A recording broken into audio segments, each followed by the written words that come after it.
Bonsoir à tous et bienvenue dans Choc du Monde, le magazine des crises et de la prospective internationale de TVL. Je suis ravi de vous retrouver ce soir. Il nous faut aborder à la fois les conflits d'Ukraine et de Gaza, mais nous allons cette fois les aborder de manière, disons, plus métapolitique que d'habitude, car nous recevons ce soir Alain de Benoît. Alain de Benoît, bonsoir. Bonsoir. Merci de votre présence ici, d'avoir répondu présent à l'appel de Choc du Monde. Journaliste, philosophe, essayiste, vous avez publié plus de livres que la plupart des gens n'en lisent pendant leur existence. Vous avez fondé les revues Éléments, Nouvelle École. Vous êtes le chef de file d'une école de pensée, d'un courant de pensée qui a été baptisé la Nouvelle Droite. Vous avez publié récemment Contre l'esprit du temps, Explication ou encore La Nouvelle Droite au XXIe siècle, Orientation face aux années décisives aux éditions de la Nouvelle Librairie. Le moins que l'on puisse dire, Alain de Benoît, c'est que vous cultivez la pensée non conforme depuis plusieurs années, depuis plusieurs décennies. Alors, votre aide pourrait nous être bien utile pour comprendre les fondements, disons, moraux et intellectuels des décisions ou des indécisions des gouvernants, de nos gouvernants occidentaux. Alors, d'emblée, je vais vous poser une question, Alain de Benoît, sur ceci. Macron, Biden, Scholz et les autres, diriez-vous qu'ils mènent une politique internationale réaliste face aux conflits, aux deux principaux conflits actuels de Gaza et en Ukraine? On peut faire deux réponses. Je vous en prie. Du point de vue de leurs intérêts, ils sont assez réalistes, ou croient-ils l'être? Du point de vue de ce qu'est la politique et la géopolitique, ils ne le sont absolument pas. Et, comme vous le disiez à l'instant, on est actuellement devant deux guerres. Proche-Orient, Gaza, la partie palestinienne du territoire israélien, et l'Ukraine de l'autre côté. On va peut-être surtout parler de l'Ukraine parce que c'est plus proche de nous, donc ça nous concerne plus directement, mais c'est peut-être encore plus significatif.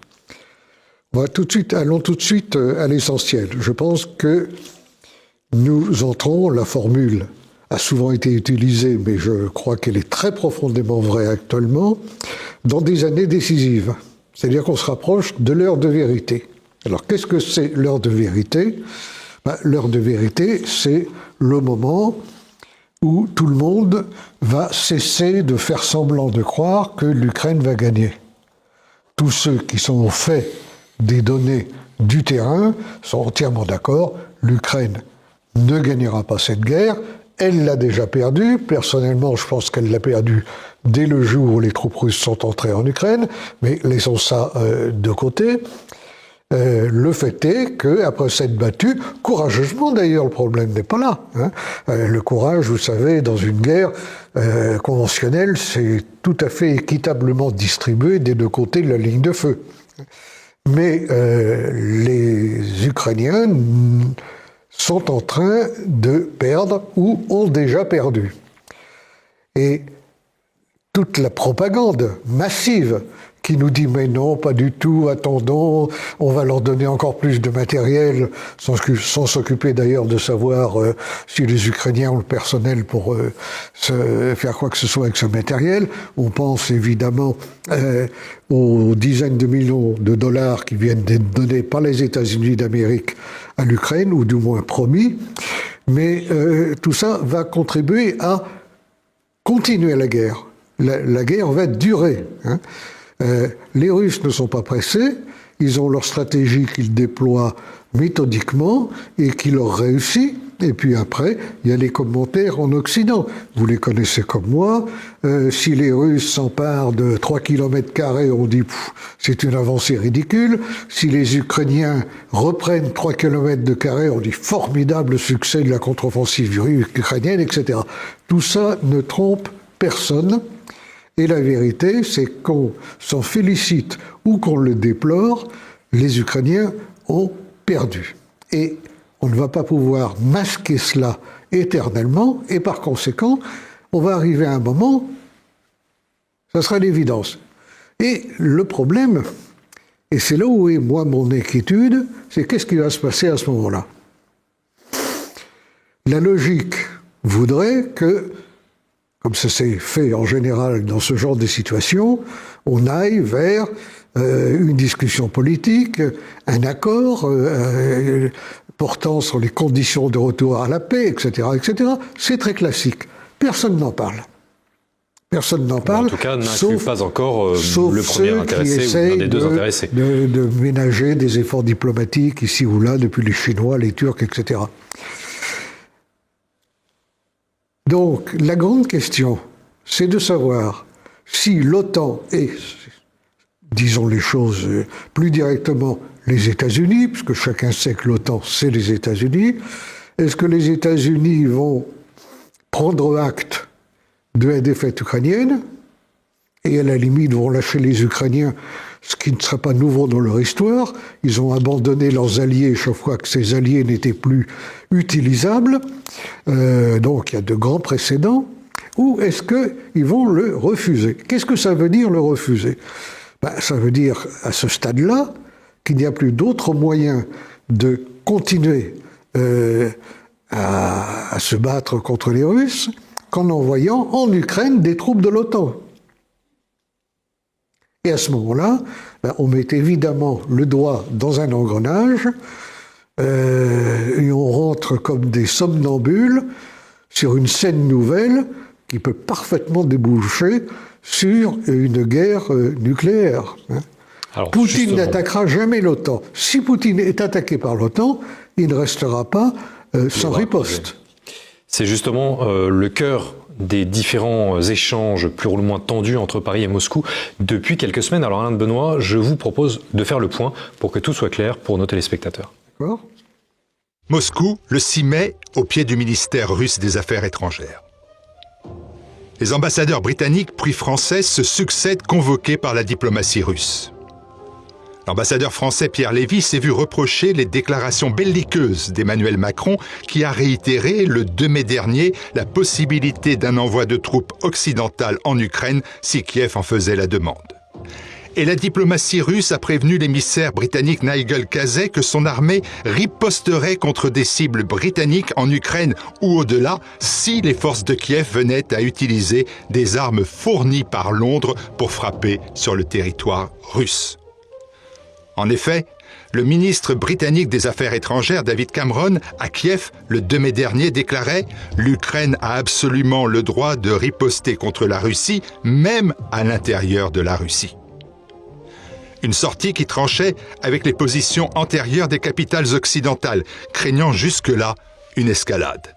De son côté, Washington n'a rien dit, mais a confirmé la semaine passée avoir fourni des missiles longue portée ATACMS en février dernier à l'armée ukrainienne, missiles qui ont déjà tiré contre la Crimée et pourraient atteindre le pont de Kertch. Tapant du poing sur la table, l'armée russe a annoncé le 6 mai organiser des essais nucléaires tactiques sur ordre de Vladimir Poutine en réaction aux déclarations occidentales.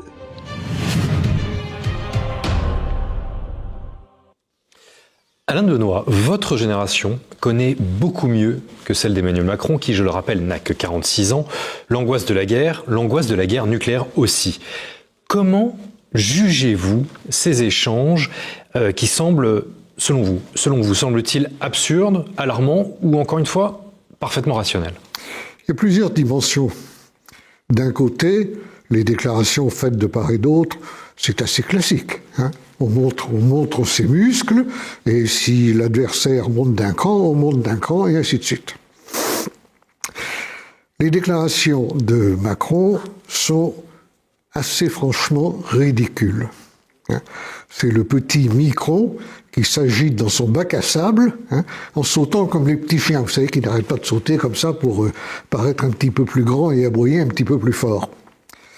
Le fait est qu'à l'heure actuelle, Emmanuel Macron est en pointe dans le discours russophobe et discours hostile à la Russie, puisque la première fois qu'il a évoqué la possibilité d'envoyer des soldats français, pourquoi pas se battre en Ukraine, en disant qu'il faudra peut-être que l'OTAN en fasse autant, tous ses alliés, les États-Unis, Allemands, etc., ont dit non, là, on n'en est pas là, on ne veut pas faire la guerre à la Russie, etc. Et Macron, depuis, a réitéré ces déclarations. Alors là, on est quand même aux frontières de l'irresponsabilité. Je sais bien que les guerres aujourd'hui ne sont plus déclarées et ne finissent jamais, mais on ne peut pas soutenir perpétuellement, physiquement, militairement, moralement, politiquement, intellectuellement, une partie qui est une des parties du combat, hein, en disant « Ah mais moi je ne suis pas parti au combat, hein, je ne suis pas engagé ».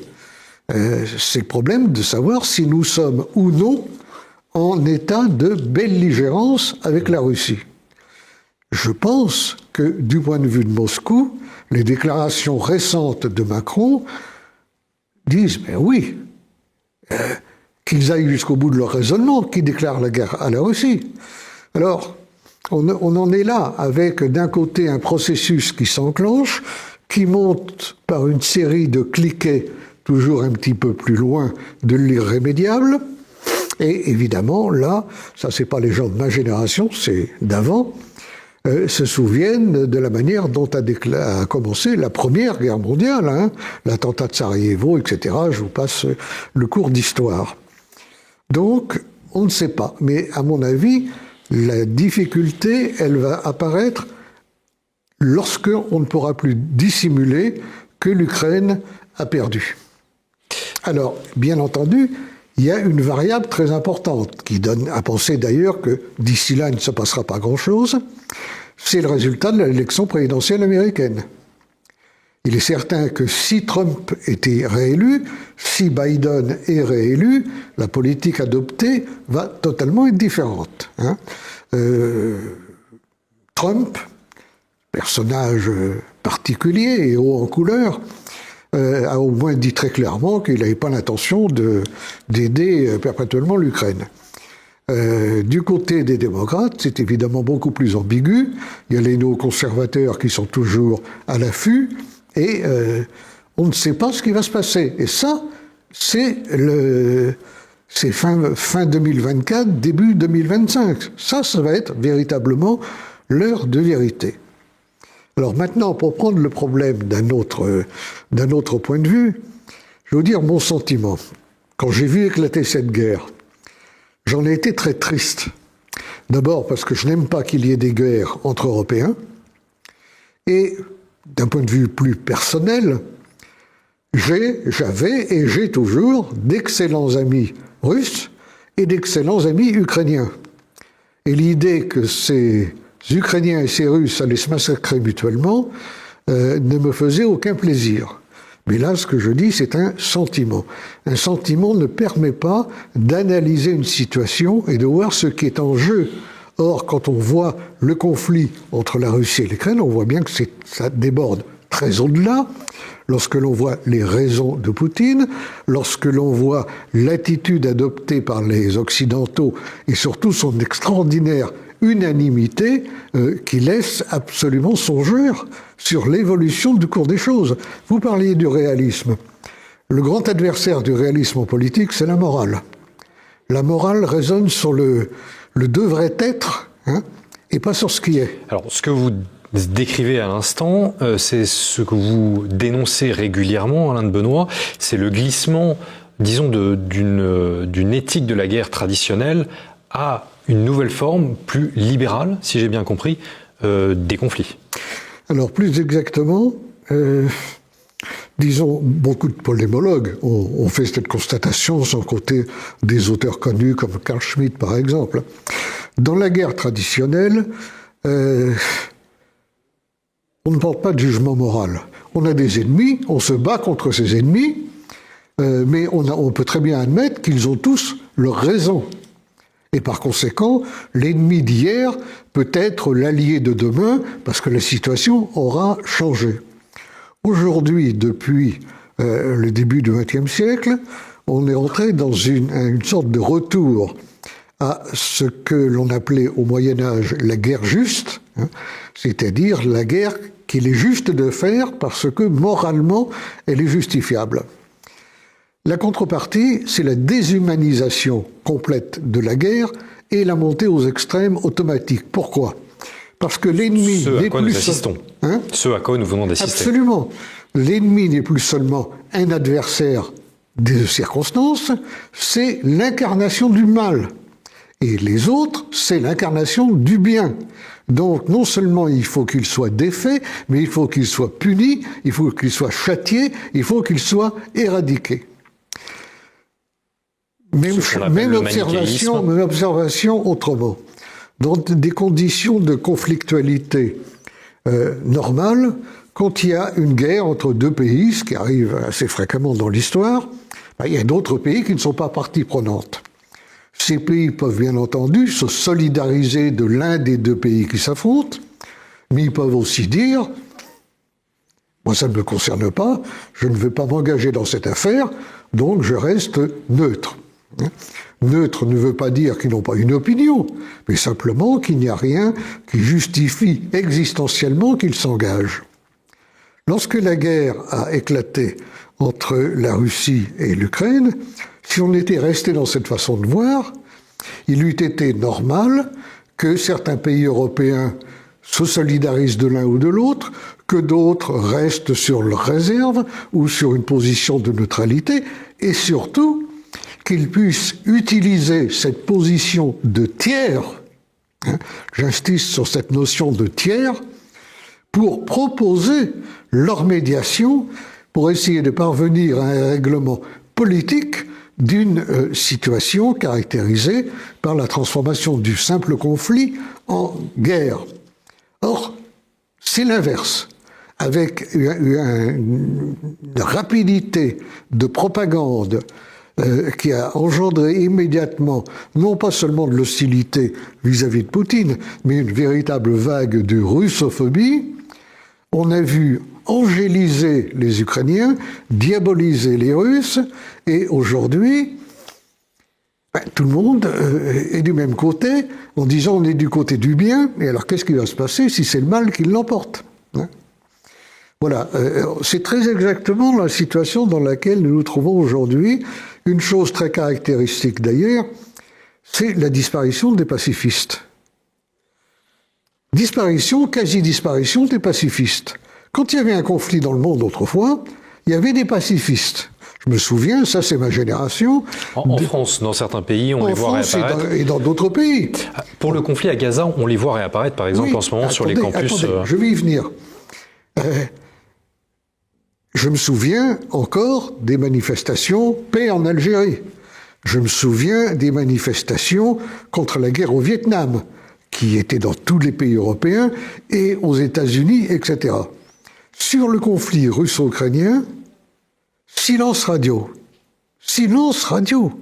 Lorsque l'OTAN s'était attaquée à Belgrade et à la Serbie, il y avait eu un grand manifeste non à la guerre. Je le sais, j'avais été l'un de ses organisateurs. Il n'y a même plus ça aujourd'hui. Et vous avez raison, c'est une très grande différence par rapport à ce qui se passe à Gaza. La politique de Netanyahou vis-à-vis des Palestiniens de la bande de Gaza, elle a ses partisans en France qui le font savoir, et c'est normal, et elle a ses adversaires qui le font savoir, et c'est normal. Mais justement, là, on voit bien en quoi les deux types de guerre sont différents, totalement différents.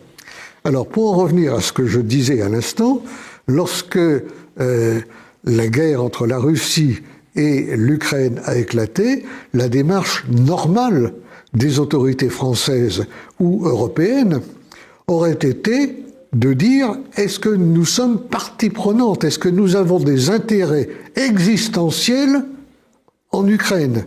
Nous n'avions pas des intérêts existentiels. Il aurait été logique de dire, comme les Américains, I don't have any horse in this race. Je n'ai pas de cheval dans cette course.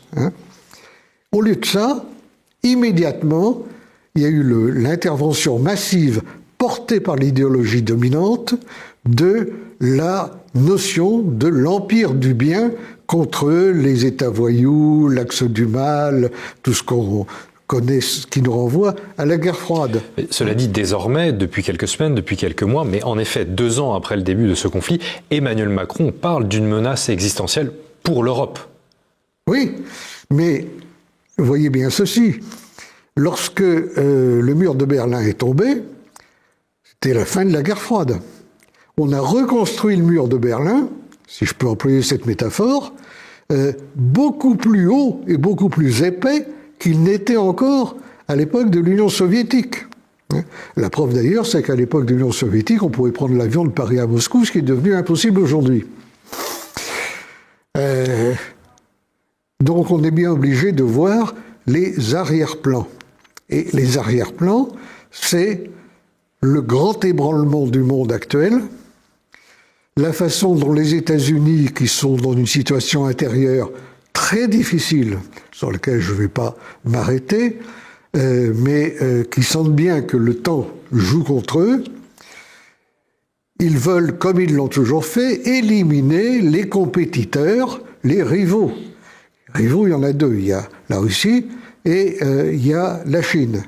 La façon dont le mur de Berlin a été ressuscité, dont une vague de russophobie a été entretenue, éclaire rétrospectivement la signification géopolitique de l'hostilité de ce qu'on appelait, avec beaucoup de guillemets, le monde libre contre l'Union soviétique. C'est-à-dire que, en réalité, ce qui les gênait, c'était pas tant que la Russie soit soviétique ou communiste, c'était que c'était la Russie, et que la Russie de tout temps représente une grande puissance qu'il faut casser, museler, ce qui devient de plus en plus difficile au moment où on rebarre les cartes à l'échelle mondiale, au moment où le Proche-Orient se transforme, la Russie et la Chine se rapprochent, les pays tiers, les pays ex du tiers-monde, les BRICS, les fameux BRICS, nous laissent entrevoir un monde qui va se caractériser par deux choses, la multipolarité et la dédollarisation, ce qui n'est pas une perspective, évidemment,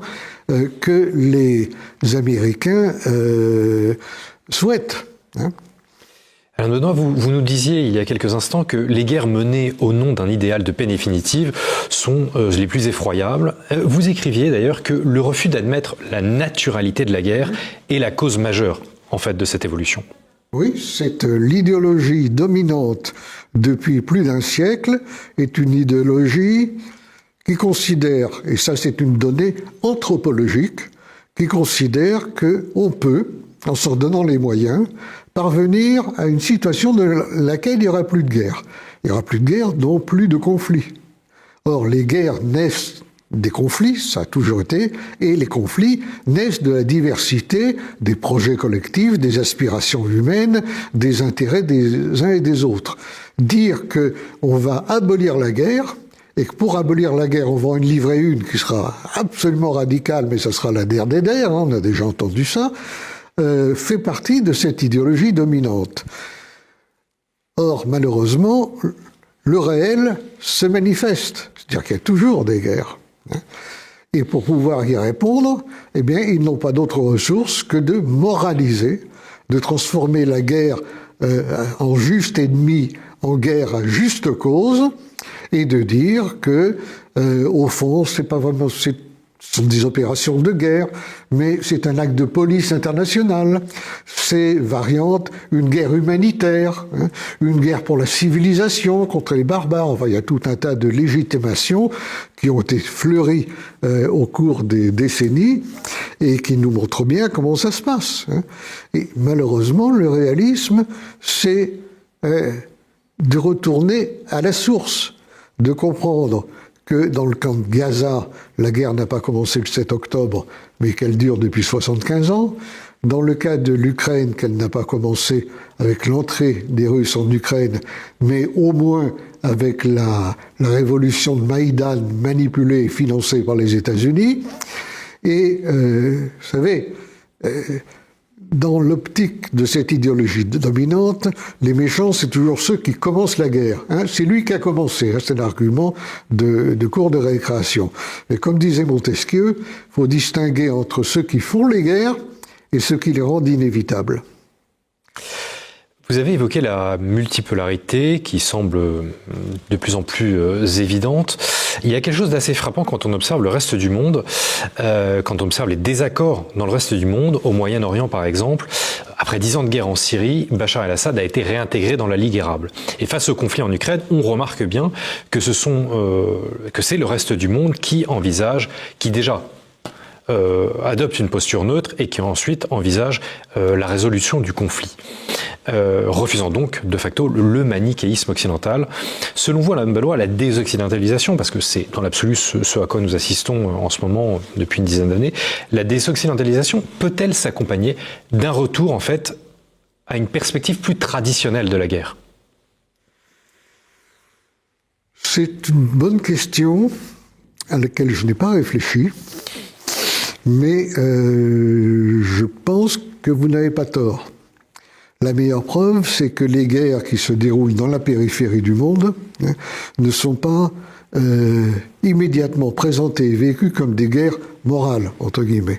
C'est vraiment le privilège des Occidentaux qui ont besoin de cette justification morale pour se lancer perpétuellement dans des guerres, au moment où ils affirment qu'on peut en finir avec la guerre. Vous voyez, c'est cette position schizophrène qui est responsable de tout cela.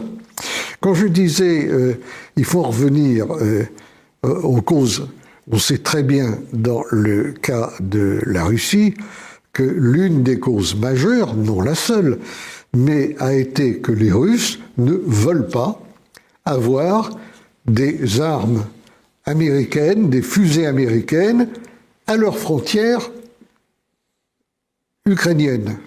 Comme les Américains ont refusé des missiles à Cuba il y a quelques décennies. Il est évident que n'importe quel président américain ne pourrait pas tolérer qu'il y ait des fusées russes installées à ses frontières au Canada ou au Mexique. Ça tombe sous le sens. Mais ce qui est bien pour les uns ne l'est pas pour les autres. Si on ne perçoit pas ça, évidemment, on passe complètement à côté de l'analyse de la situation. Alors, vous avez déjà évoqué la France, les problèmes de perception aussi en France. Alain de Benoît, depuis plusieurs décennies, vous brouillez les pistes entre la droite et la gauche, en étant à la fois de droite et de gauche, ou ni de droite ni de gauche. Il s'avère que c'est peut-être, enfin, vous aviez l'air en désaccord, mais l'extrême gauche en France qui tient la seule à tenir un discours pour la paix. Pourquoi ? Comment justifiez-vous ça? Comment percevez-vous cela? On remarque à droite, le RN, LR, Reconquête, Marion Maréchal, Éric Zemmour critiquent Macron quand ils envisagent un envoi de troupes en Ukraine, mais le soutiennent sur l'essentiel, à savoir le soutien militaire à Kiev. Et d'ailleurs, c'est la même chose sur Gaza. Oui, parce que la pression de l'idéologie dominante est, à mon avis, plus forte dans le cas de l'Ukraine que dans le cas du Proche-Orient. Là aussi, pour toute une série de raisons. Cela dit, même l'extrême gauche dont vous parlez, et même si à l'extrême gauche certains n'en pensent pas moins, on ne voit pas se dessiner un mouvement pour la paix en Ukraine. On le voit pour Gaza. Parce que là, la question immédiate, c'est est-ce que l'offensive israélienne va s'arrêter à 40 000 ou 45 000 morts et des centaines de milliers de blessés, plus tous ceux qu'on n'a pas encore trouvés et qui sont sous les décombres, ou est-ce que ça va continuer à Rafah, pourquoi pas au sud du Liban, et ainsi de suite. Donc il y a des gens qui demandent la paix. Mais je n'ai pas vu une seule manifestation pour la paix en Ukraine. Et compte tenu du climat dans lequel nous vivons, il est très clair que de telles manifestations auraient lieu, à supposer qu'elles ne soient pas interdites, parce qu'aujourd'hui on interdit très vite, comme vous le savez. Ces initiateurs seraient immédiatement présentés comme des poutiniens. Donc vous voyez, c'est pas très simple. Et ce qui me rend assez pessimiste, c'est deux choses. La première, c'est l'hypothèse que j'évoquais tout à l'heure, quand on verra que les Ukrainiens ont perdu, est-ce que l'OTAN va envoyer des troupes en Ukraine, auquel cas on s'engage vers une voie dont personne ne peut dire où est-ce qu'elle va aboutir. Ça, c'est un vrai sujet d'inquiétude. L'autre sujet, c'est que je pense que, en toute hypothèse, l'Europe est perdante dans cette affaire. On a très bien vu comment les sanctions anti-russes se sont retournées contre elles, notamment sur le plan énergétique. On a vu le sabotage de Nord Stream. On a vu les Allemands courir comme des fourmis dont on a dérangé la ferme fourmilière parce qu'ils n'avaient plus accès au gaz russe, au pétrole russe. Et maintenant, ils achètent tout beaucoup plus cher. Et finalement, c'est nous qui finirons, ces clients, par payer la différence. L'Europe avait, selon le schéma que j'évoquais tout à l'heure, resté à l'écart de ce conflit et proposer sa médiation. L'Europe avait une très belle occasion de s'affirmer comme une puissance avec laquelle il fallait compter. Elle s'est piteusement abritée sous le toit du Capitole de Washington pour adopter l'intégralité des positions américaines et parfois même les précéder, comme on le voit avec le petit Macron, c'est comme le petit chien qui saute comme ça. Donc, seconde inquiétude, en tout état de cause, ce qui a été cassé avec la Russie ne va pas se raccommoder d'aussitôt. Nous ne retrouvons pas, avant des décennies, des relations normales pour vous, avec la Russie. Et pire que sous l'ex-URSS. Ah, bien sûr, bien sûr, bien sûr, bien sûr. Parce que, à l'époque de l'URSS, c'était le communisme. Et on disait, on n'est pas communiste, on ne veut pas du communisme, etc. Mais le communisme était parfois dénoncé comme un mal, mais c'est pas le vocabulaire moral qui déterminait tout. C'était quand même le vocabulaire politique. Le communisme est une solution politique dont nous ne voulons pas. Aujourd'hui, il n'y a plus le communisme, etc. Il y a la Russie. Et la Russie, c'est toujours une menace pour les États-Unis. Alors, l'idéal pour eux, c'est on liquide la Russie et après, la Chine, à nous deux. C'est bien que c'est à ça que ça doit finir par aboutir. Mais il y a tellement d'aléas qui vont s'accumuler entre-temps que on voit pas très bien. Donc je suis assez pessimiste, oui. Bien, Alain de Benoît, ce sera le mot de la fin. Merci beaucoup d'avoir répondu présent à l'appel de Choc du Monde, le magazine des crises et de la prospective internationale de TVL. Merci à tous d'avoir suivi cette émission. Surtout, n'oubliez pas de commenter et de partager cette vidéo. Merci et bonne soirée.